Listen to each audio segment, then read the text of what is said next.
سيدنا وسندنا وشفيعنا ومولانا محمدا عبده ورسوله الذي أرسله الله إلى كافة الناس هاديا وبشيرا وداعيا إلى الله بإذنه وسراجا منيرا فالصلاة والسلام عليه وعلى آله وأصحابه دائما تسليما كثيرا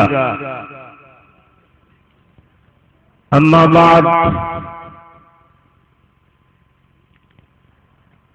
عن ثوبان مولى النبي صلى الله عليه وسلم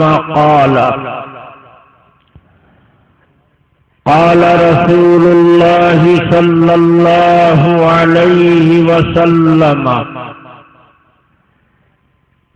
عصابتان من أمتي حرمه الله على النار أو قال حررهما الله من النار أو قال أحرزهما الله من النار عصابة تغزو الهند وعصابة تكون مع عيسى ابن مريم عليهما الصلاة والسلام. وعن أنس رضي الله تعالى عنه أن رجلا كان يتهم بأم ولد رسول الله صلى الله عليه وسلم فقال رسول الله صلى الله عليه وسلم لعلي اذهب واضرب عنقه فأتاه علي فإذا هو في ركي يتردد فيها فقال له علي اخرج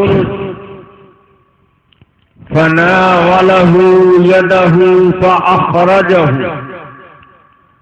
فإذا هو مجذوب ليس له ذكر فكف علي عنه ثم أتى النبي صلى الله عليه وسلم وقال يا رسول الله إنه لمجذوب ما له ذكر أو كما قال. حضرات علماء کرام، بزرگوں، دوستوں، نوجوانوں، عزیزوں اور پردے سے سننے والی ماؤں بہنوں، آج کا یہ عظیم الشان نورانی اجلاس، جس میں بڑی تعداد میں اہل علم، دانشور، خواص اور عوام دور و نزدیک سے تشریف فرما ہیں، یہ اجلاس بہت ناخوشگوار حالات میں طے کیا گیا ہے اور اس کے لیے مجھے آپ حضرات کی خدمت میں حاضری کی سعادت بخشی گئی ہے۔ اس وقت میں نے دو حدیثوں کو آپ حضرات کی خدمت میں نقل کیا ہے اور انہی دو حدیثوں کی روشنی میں چند باتیں عرض کرنے جا رہا ہوں اس امید پر کہ آپ توجہ سے سماعت فرمائیں گے۔ کوئی گفتگو شروع کرنے سے پہلے مناسب معلوم ہوتا ہے کہ مجمع کو مرتب کر لیا جائے۔ یہ جو سامنے اگلی نشستوں پر بچے بیٹھ گئے ہیں، چھوٹے بچے، ان بچوں سے گزارش ہے کہ اپنے بڑوں کے لیے آگے کی جگہ خالی کر دیں اور اپنی جگہ کہیں دائیں بائیں یا پیچھے بنا لیں۔ بچے لوگ سامنے سے بالکل جگہ خالی کریں اور اپنے بڑوں کے لیے جگہ چھوڑ دیں۔ داہنی طرف چلے، داہنی طرف جاؤ، داہنی طرف ادھر نکل جاؤ۔ یہ چھوٹے چھوٹے بچے بیچارے جوش میں پہلے پہنچ جاتے ہیں اور جوش میں پہلے پہنچنے کے بعد جب میدان انہیں خالی ملتا ہے تو اگلی جگہوں پر قبضہ جما لیتے ہیں۔ کیونکہ یہ عمر جوش کی ہوتی ہے، ہوش کی نہیں ہوتی ہے، اور اللہ رب العزت نے جوش میں اور ہوش میں اللہ واسطے کا بیر رکھا ہے۔ جہاں جوش زیادہ ہوتا ہے، ہوش کا فقدان ہوتا ہے یا ہوش کم ہوتا ہے، اور جہاں ہوش کی مقدار زیادہ ہوتی ہے اسی تناسب سے جوش کم ہوتا ہے۔ ہوش میں اور جوش میں بیر ہے، یہ دونوں جمع نہیں ہوتے۔ شاذ و نادر کہیں جمع ہو جاویں تو ہو جاویں، عمومی طور پر دونوں اکٹھے نہیں ہوتے۔ جوش جہاں زیادہ دیکھیے سمجھ جائیے کہ یہ ہوش والے لوگ نہیں ہیں، اور جہاں ہوش زیادہ دیکھیے سمجھ جائیے کہ یہ جوش والے نہیں۔ چھوٹے بچے بیچارے عقل شعور تو ہوتا نہیں ہے، جوش ہی جوش ہوتا ہے۔ مائک کی کھنکھناہٹ جہاں سنی دوڑے چلے آئے، اور سب سے پہلے آئے تو جگہ ساری خالی ملی، اگلی نشستوں پر قبضہ جما لیا۔ ان کے والد بزرگوار مائک کی کھنکھناہٹ پر نہیں چلیں گے، وہ انتظار میں رہیں گے کہ فلاں مولانا صاحب کب بیٹھتے ہیں، جب مولانا کی آواز سنیں گے تب وہ تشریف لائیں گے۔ اور پھر ان کے والد بزرگوار وہ تو زیادہ ہی ہوش مند ہوتے ہیں، اس لیے وہ انتظار میں رہتے ہیں کہ مٹھائی کب تقسیم ہوگی، دعا کب ہوگی، وہ بالکل لاسٹ میں آئیں گے۔ اللہ نے بھیجا تھا سب سے پہلے دادا کو، اس کے بعد بھیجا تھا بابا کو، اور تب بھیجا تھا تیسرے نمبر پر پوتے کو۔ لیکن اللہ اور رسول کی بارگاہ میں سب سے پہلے حاضر ہوا پوتا، اس کے بعد آئے بابا، اور سب سے پیچھے آئے دادا۔ جس ترتیب سے اللہ نے بھیجا اس ترتیب سے نہیں آئے، کیوں؟ پوتے میں جوش زیادہ ہے، پہلے پہنچ گیا۔ ہوش بالکل نہیں ہے، بابا جان میں تھوڑا ہوش ہے، وہ پوتے اتنے بے ہوش نہیں ہیں، تو دوسرے نمبر پر وہ آئے۔ اور دادا جان میں تو نام کو بھی جوش نہیں ہے، وہ تو سراپا ہوش ہی ہوش ہے۔ تو وہ کب چلے؟ جب مٹھائی لینے کا ٹائم ہوا، دعا کرنے کا ٹائم۔ آپ کے ہاں پرائمری اسکول ہوگا؟ نہیں ہے، جلال پور میں پرائمری اسکول نہیں ہے، ایک بھی نہیں ہے۔ پرائمری اسکول میں جو مخلوق ہوتی ہے وہ علم اور ہوش والی نہیں ہوتی ہے، صرف جوش ہی جوش۔ تو پرائمری اسکول میں آپ جائیں گے کہ اتنا شور شرابہ، اتنے نعرے کہ آواز بھی کان میں سنائی نہیں دے گی۔ کیوں؟ یہاں جوش والے ہیں، ہوش والے نہیں ہیں. یہاں بے علموں کا قافلہ ہے، علم والے نہیں ہیں. تھوڑا سا آپ ذرا اوپر اٹھیں اور مڈل اسکول کا جائزہ لیں. مڈل اسکول میں جائیں گے تو اتنے نعرے، اتنے شور شرابے نہیں ملیں گے جتنے پرائمری میں ملے تھے. کیوں؟ اب تھوڑا ان میں ہوش آ گیا ہے تو جوش گھٹ گیا، جوش میں کمی آ گئی. تھوڑا اور عمر آگے بڑھے گی اور علم ترقی کرے گا.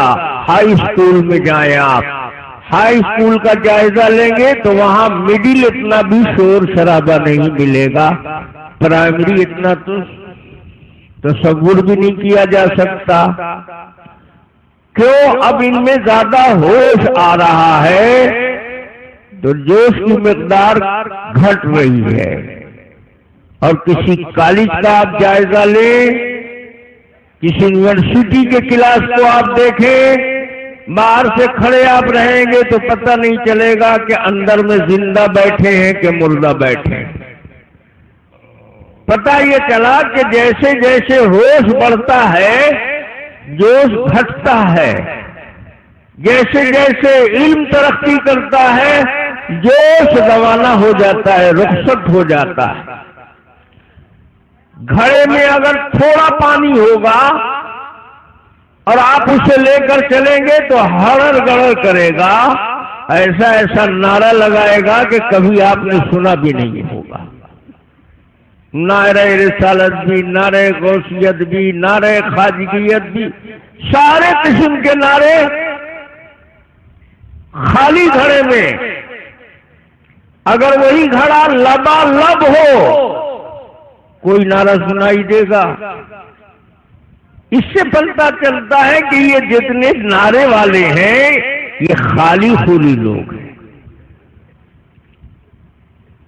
جوش اس بات کی علامت ہے کہ ہوش کی کمی ہے. جو ظرف کے خالی ہے صدا دیتا، خالی برتن سے آواز نکلتی ہے، لبالب بھرے ہوئے برتن سے کوئی آواز نہیں اٹھتی ہے. میرے دوستوں، میرے بزرگوں، ان بچوں کو کیا کہا جائے؟ اب تو بڑے بڑے امام پگڑی والے بچے سے بھی گئے گزرے ہو گئے. ان کو ہوش نہیں رہتا ہے کہ ہم کہاں ہیں، کیا بول رہے ہیں، بس جوش میں باولے ہو رہے ہیں. جو زبان پر آیا بول دیا. میرے دوستو، ہم لوگ ہوش والے ہیں، ہم لوگ کان نہیں دھرتے ہیں. کتا بھوکتا رہتا ہے، ہاتھی جاتا رہتا ہے. اب اس کا نتیجہ یہ ہوا کہ یہ جو مخلوق ہے سادہ لو، وہ سمجھتی ہے کہ باپ رے اب اتنا چیلنج کیا اور کوئی جواب نہیں ملا، اس کا مطلب دال میں کالا ہے، کچھ نہ کچھ ہے. ارے آدمی اس لیے نہیں بولتا ہے کہ وہ تو نادان بچہ ہے.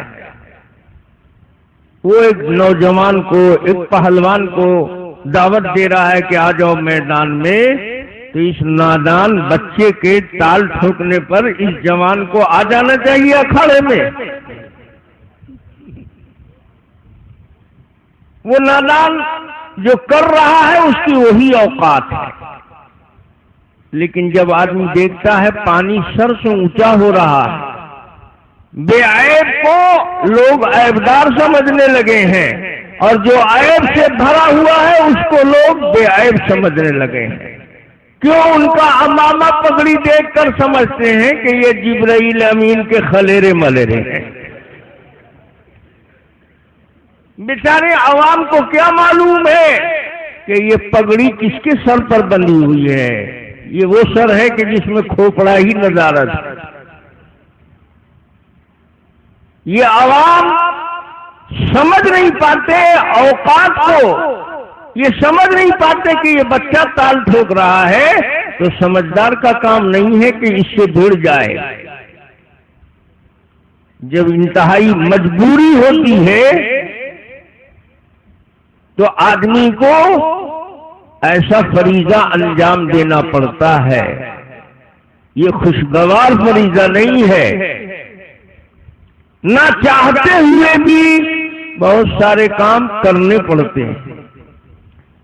آج آپ کا یہ جلسہ انہی حالات میں اور اسی ماحول میں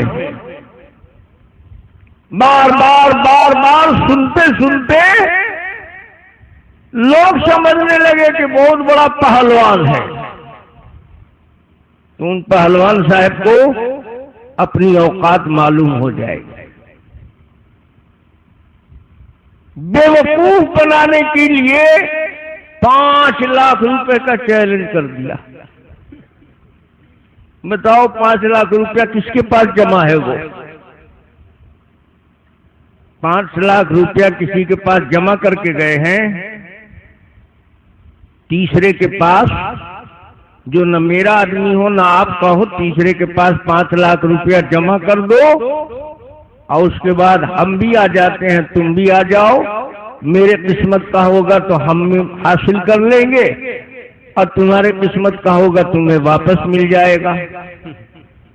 پیسہ تو اپنے ہی پاس رکھا، وہ بھی پتہ نہیں تھا یا نہیں تھا، اور قوم کو الو بنا دیا. جاہل سمجھ رہا ہے 5 لاکھ روپے کا چیلنج کر دیا. جب پیسہ تیسرے کے ہاتھ میں جمع ہی نہیں کرنا ہے، اپنے ہی پاس رکھنا ہے، تو ایسے تو 10 لاکھ کا ہم بھی چیلنج کر سکتے ہیں. اگر واقعی چیلنج میں سچے ہو، طاہر حسین بھاگ نہیں گیا ہے، جلال پور میں آ گیا، چیلنج یہاں کیا. اب بتاؤ 5 لاکھ روپیہ کس کے پاس ہے جمع؟ اگر جمع نہیں کیا ہے تو مولوی صاحب سے کہو کہ جمع کر دو. طاہر حسین بھی تیار ہے، تم تو چیلنج ہی کر کے گئے ہو. اور اسی جلال پور میں دیکھ لو تماشا، پیسہ ہمیں ملتا ہے یا پیسہ انہیں واپس ملتا ہے. لیکن قیامت تو آ سکتی ہے، پیسہ کسی تیسرے کے ہاتھ میں نہیں آئے گا. یہ سب ٹیکٹس سمجھنا چاہیے، یہ سب ٹیکٹس ہے. دوا بیچنے والا آتا ہے، اعلان کرتا میرے پاس 2 منہ والا سانپ ہے. اب سب لوگ جمع ہو گئے، مجمع اچھا خاصا اکٹھا ہو گیا. اب اس نے دوا کا ایڈورٹائز شروع کیا، میرے پاس ایسی دوا ہے، بوڑھا کھائے جوان ہو جائے گا، جوان کھائے نوجوان ہو جائے گا، نوجوان کھائے پہلوان ہو جائے گا. لوگ انتظار میں 2 منہ والا سانپ کہاں ہے، وہ نہ دکھاؤ. تو کہانی پہلے دوا خریدو. وہ تو بزنس مائنڈ ہے، اس کو قوم کو فریب دینا ہے، دھوکہ دینا ہے. جو بیچارے ذہن نہیں رکھتے، علم نہیں رکھتے، ان کو بے وقوف بنانے کی یہ سب ٹیکٹس ہے. یہ کام ہم لوگ نہیں کرتے، ہماری طرف سے کبھی ابتدا نہیں ہوتی ہے. ہم لوگ چیلنج نہیں کرتے. اللہ کے نبی آئے تھے، کئی لاکھ روپے کا چیلنج کیا تھا. یہ سب نبیوں کا طریقہ ہے. خواجہ اجمیری انڈیا میں آئے تھے، 6 لاکھ روپے کا چیلنج کیا تھا. یہ سب نبیوں کا طریقہ نہیں ہے، ولیوں کا طریقہ نہیں ہے. ان کے پاس سچائی ہوتی ہے، سچائی کو کسی چیلنج کی ضرورت نہیں ہے. اس میں خود ایسی کشش ہے کہ جو بھی عقل سے دماغ سے کام لے گا وہ سچائی کی طرف کھینچے گا، سچائی کی طرف آئے گا. چیلنج کی ضرورت نہیں ہے. نبی پاک صلی اللہ علیہ وسلم نے چیلنج نہیں کیا کہ اتنے لاکھ روپے میں دیتا ہوں. اللہ کے نبی نے انگلی اٹھا کے اشارہ کر دیا، چاند 2 ٹکڑے ہو گیا. دیکھنے والوں نے دیکھا، لیکن جس نے فرمائش کیا تھا وہ کہنے لگا کہ تو جادو ہے. اللہ کے نبی نے ابو جہل ابو لہب کو چیلنج کیا تھا اتنے لاکھ روپے لے جاؤ. یہ لاکھ واک کا یہ بکھیڑا صرف اس لیے ہے کہ جاہل سمجھے کہ واہ رے مولانا کمال کر دیا، اتنا چیلنج کر دیا. 5 لاکھ تو بڑی بات ہے، 1 لاکھ نہیں جمع کر پائیں گے. میں صرف اتنا ہی کہتا ہوں کہ تم 5 لاکھ روپے کسی تیسرے کے پاس جمع کر دو اور کسی تیسرے کو حکم اور ثالث مان لو. تم کو جتنا کہنا ہے تم کہہ لو اور ہم کو جتنا کہنا ہے ہم کو بھی کہنے دو. وہ تیسرا جو ججمنٹ دے دے گا اس کو 5 لاکھ مل جائے گا. تمہارے حق میں ججمنٹ دے گا تمہیں واپس، ہمارے حق میں ججمنٹ دے گا ہمیں مل جائے گا. لیکن پیسہ تمہارے ہاتھ میں رہے تو مجھے کبھی ملنے والا ہے پیسہ؟ مجھے تو کبھی ملے ہی گا نہیں. پتہ نہیں وہ پیسہ تھا بھی یا اسٹیج پر اتنا بڑا کھلا ہوا جھوٹ بول کر بولنے والا چلا گیا. میرے دوستو، ہم لوگوں کا یہ کام نہیں ہے. ہمارے بزرگوں نے ہمارے بڑوں نے ہمیں یہ نہیں سکھایا. یہ طریقہ نہ صحابہ کا تھا، نہ اولیاء کا تھا، نہ انبیاء کا تھا. ان کا طریقہ تھا سچائی کے لیے ان کا عمل، ان کی زندگی کھلی کتاب تھی، ان کا کیریکٹر کھلی کتاب تھی. ان کے پاس معجزات تھے، دلائل تھے. دیکھنے والوں نے دیکھا، سننے والوں نے سنا، سمجھنے والوں نے سمجھا. آج 1 کل 2 پرسوں 3 اس طرح سے لوگ بڑھتے چلے گئے. یہ بھی بیچارے پریشان ہیں کہ ہم گھٹتے جا رہے ہیں وہ بڑھتے جا رہے ہیں. بہت پریشانی لیے ہوئے ہیں. سوچیے، کہتے ہیں جنتی کے پیچھے جہنمی کی نماز نہیں ہوتی.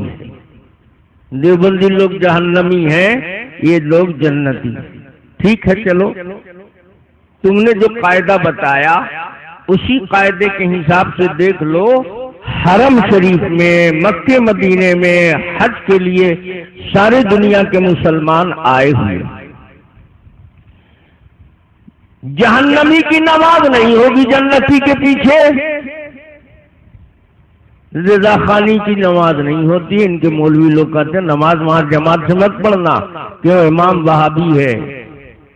ارے جہنمی کی نہیں ہوتی تھی جنتی کے پیچھے، تو کیا تم یہاں آ کے جہنمی ہو گئے؟ وہاں پر اللہ کے نبی آرام فرما رہے ہیں اور زندہ لیٹے ہوئے ہیں. اور پھر نبی مختار کل بھی ہیں. پاور بھی سب انہی کے ہاتھ میں ہے. اپنی مسجد، اپنا مصلی، اپنا گھر، اپنا در اللہ کے نبی نے دے دیا کافروں کو. اللہ کے نبی میں کوئی پاور نہیں ہے. ان کو تو چاہیے تھا کہ فون کر دیتے بریلی شریف. اصلی محب رسول عاشق تو آپ ہیں، آپ آ جائیے. ان کافروں کو کھدیڑ دیتے ہیں. نہیں، اللہ کے حبیب صلی اللہ علیہ وسلم ہی نے دیا ہے. وہی مختار کل ہیں تو اپنے اختیار سے ان کو امام بنا دیا ہے. تو جہاں نبی موجود ہے وہاں کے امام کے پیچھے جو جنتی مقام ہے، وہاں ساری دنیا سے آنے والے ایک سے ایک عالم، ایک سے ایک مفتی، ایک سے غوث، ایک سے ایک کتب، ایک سے ایک ابدال، سب لوگ ایک ساتھ نماز پڑھ رہے ہیں. اب ہم نہیں کہتے، ہم کو کہنے کی ضرورت نہیں ہے. جہنمی کی نماز نہیں ہوگی. تمہارا ہی فتویٰ ہے نا. تو معلوم ہوا کہ مکے مدینے میں نبی کے نظر میں تم جہنمی ہو. نماز نہیں ہوتی ہے تمہاری. ہماری نماز تو تمہارے پیچھے بھی ہو جاتی ہے، کیونکہ ہم لوگ کافر بنانے والے تو ہیں نہیں. ہم لوگ تو کافر کو مسلمان بنانے والے. ہم نے نبی سے یہی سیکھا، صحابہ سے یہی سیکھا ولیوں سے، اللہ کے محبوبوں سے یہی سیکھا۔ کسی ولی نے ایک مسلمان کو کافر بنایا؟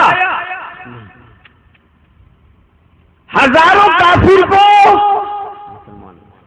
مسلمان بنایا۔ نبیوں کا طریقہ تھا کافروں کو مسلمان بنانا، جہنمیوں کو جنتی بنانا، گمراہوں کو ہدایت کے راستے پر لانا۔ صحابہ نے اسی طرح محنت کی۔ ساری دنیا میں تو کافر ہی کافر تھے، صحابہ کدھر گئے؟ ایمان کی بہار لیٹ کر چلے گئے۔ کفر گھٹتا گیا، ایمان بڑھتا گیا۔ اور انڈیا میں، ہمارے ہندوستان میں، خواجہ معین الدین چشتی اجمیری رحمت اللہ علیہ ہند الولی تشریف لائے تو تاریخ ہمیں بتاتی ہے 90 لاکھ کافروں نے ان کے ہاتھ پر ایمان قبول کیا۔ 90 لاکھ کافروں کو مسلمان بنا دیا۔ مولوی صاحب تم بتاؤ تو پوری تاریخ میں تم نے ایک کافر کو بھی مسلمان بنایا؟ تمہارا کام کیا ہے؟ مسلمانوں کو کافر بنانا۔ مولوی صاحب اعلان کرتے ہم ثابت کر دیں گے مولانا نانوتوی کافر، ہم ثابت کرتے ہیں مولانا اشرف علی تھانوی کافر، اور پیچھے سے لوگ کہتے ہیں نعرے تکبیر۔ اوہو، جیسی روح ایسا فرشتہ۔ ارے الو کے پٹھے، ایک کافر کو مسلمان بنائے ہو تو اعلان کرو۔ کافروں کو مسلمان کون بناتے ہیں؟ ہم لوگ بناتے ہیں، تبلیغی جماعت والے بناتے ہیں، ہم دیوبندی لوگ بناتے ہیں، جماعت اسلامی والے بناتے ہیں، غیر مقلدین بناتے ہیں۔ کافروں کو مسلمان بنانا ہمارا کام ہے، جو نبیوں والا کام تھا، جو صحابہ کا کام تھا، جو ولیوں کا کام تھا۔ اور تم کیا کرتے ہو؟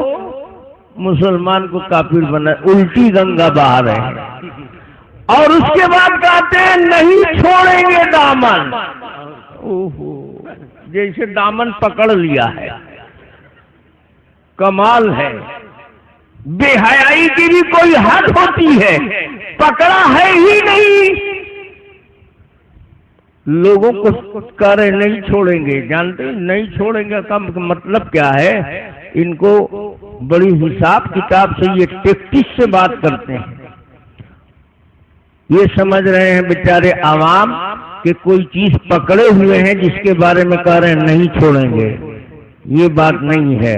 اولیاء انبیاء کا دامن یہ پکڑے ہوئے نہیں ہے، نہیں چھوڑیں گے، یہ بہت خطرناک جملہ ہے۔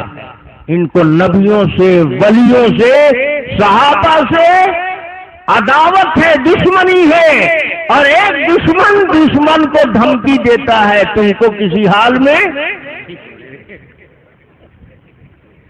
یہ جب کہتے غوث کا دامن نہیں چھوڑیں گے، خواجہ کا دامن نہیں چھوڑیں گے، تو غوث اور خواجہ کو دھمکی دے رہے ہیں یہ دشمن کہ تم کو کسی حال میں چلنے تمہارے دامن میں ہے کافر کو مسلمان بنانا، ہم نہیں چھوڑیں گے، ہم تو مسلمان کو کافر بنا کے۔ یہ ہے اصل ٹیکٹکس۔ دو نوجوان ایک چوراہے پر بحث کر رہے تھے، جھگڑا ہو رہا تھا دونوں میں۔ ایک کہہ رہا تھا کسی حال میں نہیں چھوڑیں گے، ہم طلاق دیں گے ہی نہیں کسی بھی حال میں۔ دوسرا کہہ رہا تھا کہ تم کو یہ بولنے کا حق نہیں ہے، تم کیا بول رہے ہو، سمجھ کر بول رہے ہو، ایسے مت بولو۔ مگر ضرور بولیں گے، اگر تم ضرور بولو گے، تم بہت بڑے بے وقوف ہو، تم کو ذرا بھی عقل نہیں ہے۔ اتنے میں کوئی بزرگ اس راستے سے گزر رہے تھے تو دونوں نوجوان نے کہا کہ دیکھو جھگڑا بحث مت کرو، یہ بزرگ کے پاس اپنا مسئلہ رکھو، جو فیصلہ کر دیں گے مانو گے؟ تو دونوں تیار ہو گئے کہ ہاں مانیں گے۔ اگر وہ کہہ دیں گے کہ ایسے نہ بولو تو میں نہیں بولوں گا، اور وہ کہہ دیں گے کہ ٹھیک بول رہے ہو تو میں بار بار بولوں گا۔ کہا بہت وہ قریب آ جائے تو ان کو روکو۔ وہ بزرگ جب بالکل قریب آ گئے تو دونوں نے ان کو روکا، حضرت ذرا ہم لوگوں کا جھگڑا طے کر دی۔ کیا جھگڑا ہے؟ تو ایک نے کہا کہ دیکھیے یہ کہتا ہے میں نہیں چھوڑوں گا، کسی حال میں طلاق نہیں دوں گا، اور میں اس سے کہہ رہا ہوں کہ تم کو ایسا بولنے کا حق ہی نہیں ہے، تم غلط بول رہے ہو، تم ایسے مت بولو۔ تو یہ مانتا نہیں ہے، کہا کہ نہیں مانتا ہے، اور آپ ایسے کیوں کہتے ہیں؟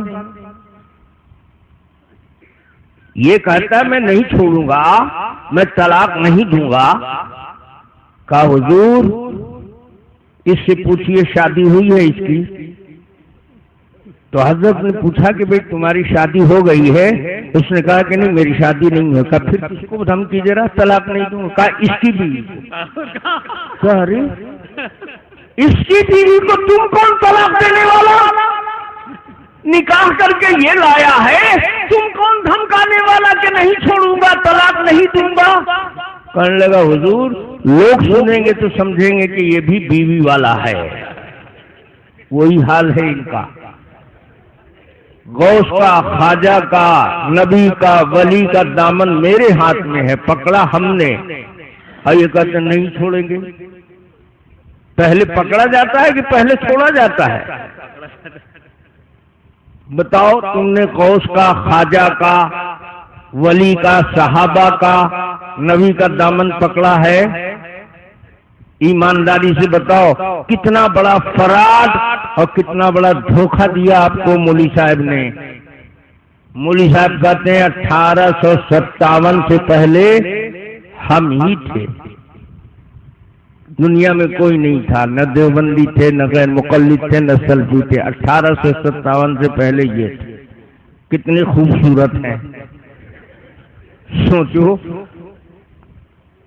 ان کی عمر زیادہ ہے کہ میری عمر زیادہ ہے؟ ان کو اتنا بھی نہیں معلوم کہ پہلے سے طاہر حسین ہے، ہم تو بعد میں آئے۔ 1857 کے پہلے کہاں تھے آپ؟ ہم کو تو کہیں نظر نہیں آئے۔ کہتے ہیں کہ نبی پاک صلی اللہ علیہ وسلم کے روضے پر گنبد بنایا 700 سال پہلے، تو 700 سے چلا ہے، 700 سال سے اسلام چلا ہے۔ رسول اللہ صلی اللہ علیہ وسلم کا زمانہ 700 سال پہلے تھا، صحابہ کا زمانہ 700 سال پہلے تھا، کہ 7 میں اور 7 ملاؤ گے 8 ملاؤ گے، 1500 سال پہلے اللہ کے نبی کا زمانہ تھا، صحابہ کا زمانہ تھا۔ اب تم حدیث سنا رہے ہو کہ اللہ کے نبی نے کہا ہے کہ بنی اسرائیل 72 فرقے میں بٹ گئے تھے اور میری امت 73 میں بٹے گی۔ 73 فرقے جب ہو جائیں گے تو کلہم فی النار الا واحدہ، ایک کو چھوڑ کر باقی سب جہنمی، 72 جہنمی ہوں گے، ایک جنتی ہوگا۔ جنتی کون ہوگا؟ ما انا علیہ و اصحابی، وہ جنتی ہوگا جو میرے راستے پر اور میرے صحابہ کے راستے پر تھا۔ تو آج سے 100 سال پیچھے ہم جائیں تو نبی کا زمانہ تھا کہ صحابہ کا تھا؟ اتنا بھی مولوی صاحب کو حساب نہیں معلوم۔ 700 سال پیچھے جاؤ گے تو نبی کا زمانہ ملے گا، نبی کا زمانہ 1500 سال پیچھے ملے گا، صحابی کا زمانہ 700 سال پیچھے ملے گا، 1400 سال پیچھے ملے گا۔ تو 700 سال سے تم دکھا رہے ہو اپنے کو، ہم ہیں 1400 سال سے، 700-800 سال تمہارا تو کہیں وجود نہیں تھا۔ تم تو اپنی پیدائش خود بتا رہے ہو کہ ہم 700 سال پرانے ہیں۔ بیٹے 700 سال جو پرانا ہوگا وہ نبی کے راستے پر نہیں ہے، وہ صحابہ کے راستے پر نہیں ہے۔ ٹھیک ہے تم نے گنبد بنوایا 700 سال پہلے، تو اس کے 700-800 سال پہلے گنبد نہیں تھا، تو بے گنبد والے نبی کے زمانے سے آ رہے ہیں، صحابہ کے زمانے سے آ رہے ہیں، اور گنبد والا کب آیا؟ 700 سال بعد آیا، تو بتاؤ پرانے ہم ہیں کہ تم ہو؟ مولوی صاحب کو حساب نہیں آتا، غلطی ہو گئی، اگر حساب آتا تو اتنی غلطی نہ کرتے۔ وہ ضرور کہتے کہ ہم 1500 سال سے، لیکن بیچارے کتنا جھوٹ بولے، ہمت نہیں پڑی کہ ہم جھوٹ بولنے کہ ہم 1500 سال سے ہیں، کیونکہ تاریخ بتا رہی ہے، دنیا جان رہی ہے کہ اللہ کے نبی کے زمانے میں کسی قبر پر کہیں کوئی گنبد نہیں تھا۔ اللہ کے نبی نے شہیدوں کا مزار بنایا بدر میں، احد میں، کسی قبر پر گنبد اللہ کے نبی نے بنایا؟ خود رسول پاک صلی اللہ علیہ وسلم کا مزار مقدس صدیق اکبر کے زمانے میں تھا، فاروق اعظم کے زمانے میں تھا، صحابہ ہی نے تو آپ کو دفن کیا، آپ کا مزار بنایا۔ تو جن صحابہ نے قبر بنائی ان صحابہ نے گنبد نہیں بنایا۔ نبی کا طریقہ گنبد والا نہیں تھا، صحابہ کا طریقہ گنبد والا نہیں ہے، اور ہمارا طریقہ گنبد والا نہیں ہے۔ تو ما انا علیہ و اصحابی پر ہم ہیں، نبی اور صحابہ والے راستے پر ہم ہیں۔ تم کس کے راستے پر؟ بادشاہوں کے راستے پر ہو۔ 700 سال کے بعد بادشاہوں نے بنایا، اللہ کے نیک بندوں نے نہیں بنایا۔ بتاؤ خواجہ معین الدین چشتی اجمیری کے مزار پر گنبد بنایا کس نے؟ کسی عالم نے بنایا، کسی بزرگ نے بنایا؟ خواجہ صاحب وصیت کر کے گئے تھے، خواجہ صاحب کی زندگی میں ان کے پیر شیخ عثمان ہارونی کا انتقال ہوا۔ خواجہ غریب نواز کے پیر کا نام کیا تھا؟ شیخ عثمان ہارونی۔ وہ خواجہ صاحب کے زندگی میں انتقال کر گئے تھے، تو خواجہ صاحب نے ان کے مزار پر گنبد نہیں بنایا۔ خواجہ صاحب کے گنبد والے تھے، گنبد بنانا مزار پر اگر خواجہ کا مسلک ہوتا تو خواجہ غریب نواز سب سے پہلے اپنے پیر کے مزار پر بناتے نہیں بناتے؟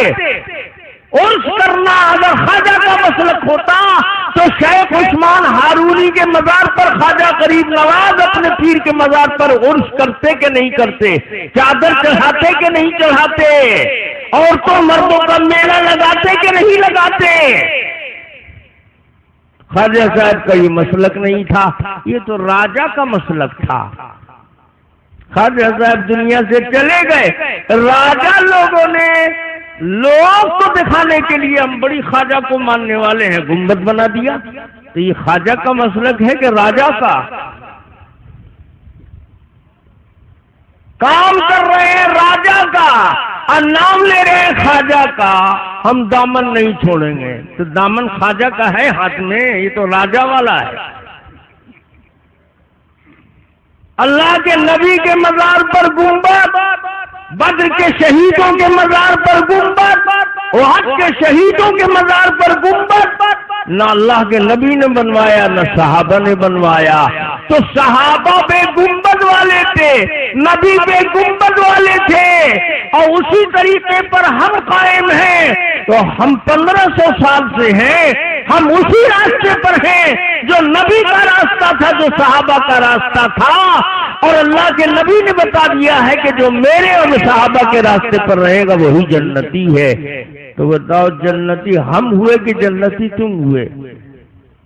یہ عجیب بش کا گروپ ہے، بم مار رہا ہے، ہزاروں کا سہاگ لوٹ رہا ہے، کروڑوں کو یتیم بنا رہا ہے، اور کہہ رہا ہم امن بحال کر رہے ہیں۔ واہ رے بیٹے، اسی کا نام امن ہے۔ تسبیح پڑھنے والے کو کہتا ہے اگروادی ہے، نماز پڑھنے والے کو کہتا ہے کہ یہ بدامنی پھیلا رہا ہے، اور جو بم برسا رہا ہے وہ امن کا پیغامبر بنا ہوا ہے۔ یہ دھوس، یہ الٹی گنگا بہانے والے، یہ بش کی اولاد ہیں۔ کل بھی ان کو انگریزوں ہی نے جوان کیا تھا، اور آج ہی انگریزوں ہی کا سپورٹ ہے۔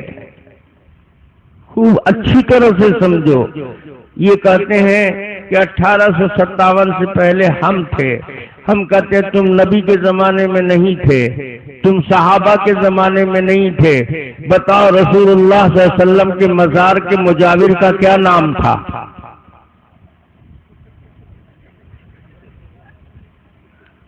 حضور کے مزار پر کوئی صحابی مجاور بن کے بیٹھا؟ حضرت ابو بکر کا انتقال ہوا، ان کے مزار کا مجاور کون تھا؟ احد میں شہیدوں کا مزار تھا، ہر شہید کے مزار پر ایک ایک مجاور تھا؟ مجاور نہیں تھا، وہ لوگ تو مجاہد تھے، مجاہدوں کا قافلہ تھا۔ صحابہ جدھر گئے دین کے لیے اپنے گلے کٹوا دیے، دین کے لیے بڑی سے بڑی قربانی دینے میں دریغ نہیں کیا، وہ اللہ کے راستے میں جہاد کرتے رہے۔ جہاد کرنا ہمارا کام ہے، ظلم کو دنیا سے مٹانا ہمارا کام ہے۔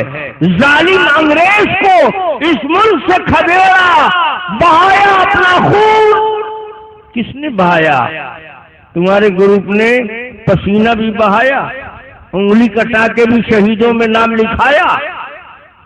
نہیں، تم پیدا کرتے ہو مجاور اور ہم پیدا کرتے ہیں مجاہد۔ مجاوروں کا سلسلہ نبی سے نہیں ملتا، صحابہ سے نہیں ملتا، اور مجاہدوں کا سلسلہ نبی اور صحابہ سے ملتا ہے۔ تو بتاؤ ہمارا نسب نامہ نبی سے ملتا ہے، صحابہ سے ملتا ہے، کہ تمہارا زبردستی پگڑی باندھ لینے سے تم جبرائیل امین ہو جاؤ گے؟ نخل اتار لینے سے کوئی اصل نہیں بن جاتا ہے۔ خوب اچھی طرح سمجھ لیجئے میرے بھائیوں، میرے بزرگوں، باتیں بہت ہیں اور رات بہت کم ہے، ساری باتیں تو ایک رات میں نہیں ہو سکتی ہے۔ ایک خان صاحب تھے، لڑاکا مزاج رکھتے تھے، روز لڑائی روز لڑائی، تو ہر مہینے ایک مقدمہ ہوتا تھا۔ اب مقدمہ تو کر دیا، ہر تاریخ پر وکیل کو دینا پڑتا تھا فیس، تو بڑی مصیبت ہو گئی۔ ہر مہینے 2 تاریخ پڑی تو 2 بار وکیل کو فیس دینا پڑا، تو خان صاحب بہت پچھتانے لگے، سمجھ میں آنے لگا کہ لڑائی جھگڑا ٹھیک بات نہیں ہے، بہت پیسہ دینا پڑے گا وکیلوں کو۔ تو تنگ آ گئے، عاجز آ گئے، تو ایک دن انہوں نے ترکیب سوچا کہ ایسا کرو، مقدمہ تو ہم کو بہت سارا ہے اور وکیل کے بغیر کام چلتا نہیں ہے، تو ہر تاریخ پر، ہر مقدمے کی تاریخ پر کتنا پیسہ دیں گے؟ ایسا کرو کہ وکیل صاحب کو ایک بار کہو کہ جتنا لینا ہے لے لیجئے، ہم کو وکیل بنا دیجئے۔ تو ایک بار وکیل صاحب کو بہت ادب کے ساتھ کہا کہ دیکھیے حضور، ہر تاریخ پر بہت مشکل کام ہے پیسہ دینا، میں تنگ آ گیا ہوں، آج آپ کو جتنا پیسہ لینا ہے لے لیجئے، ہم کو بھی وکیل بنا دیجئے۔ تو وکیل صاحب نے کہا کہ ایک تاریخ پر کوئی وکیل نہیں بنتا ہے، ہم کو 14 سال لگا ہے، اب ایک ہی رات میں آپ چاہیں گے کہ سارے مرض کا علاج ہو جائے؟ ناممکن ہے، سارے مرض کا تو علاج نہیں ہو سکتا ہے، اگر خالی بیماریوں کو بھی شمار کرایا جائے رات ختم ہو جائے گی۔